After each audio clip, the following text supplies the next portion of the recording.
ମୁଁ ବିବେକାନନ୍ଦ ଆଦର୍ଶ ବିଦ୍ୟାଳୟର ପ୍ରଧାନାଚାର୍ଯ୍ୟ। ମୋର ନାଁ ଅନାମ ଚରଣ ମାଝୀ। ମୁଁ ଆଜକୁ 3 ବର୍ଷ ହେଲା ଏ ବିଦ୍ୟାଳୟରେ ରହିଆସିଛି।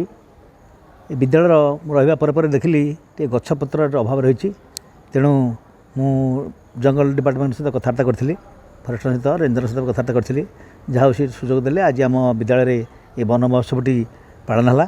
ଏଥିରେ ସମସ୍ତ ଆମ ବିଦ୍ୟାଳୟର ସମସ୍ତ ଷ୍ଟାଫ୍ ଆଉ ଜଙ୍ଗଲ ବିଭାଗରୁ ଆସିଥିଲେ ଆମର ମଙ୍ଗୁଳି ଚରଣ ସାହା, ଆଉ ତାଙ୍କର ବନରକ୍ଷୀ 2 ଜଣ ଆସିଥିଲେ, ମମତା ପ୍ରିୟଦର୍ଶିନୀ ରାଉତ ଆଉ ଜଣେ ପ୍ରିୟଦର୍ଶିନୀ ଜେନା, ଏବଂ ତାଙ୍କର AJY ଷ୍ଟାଫ୍ ଜଣେ ଆସିଥିଲେ ଛବିନ୍ଦ୍ର କୁମାର ପାତ୍ର।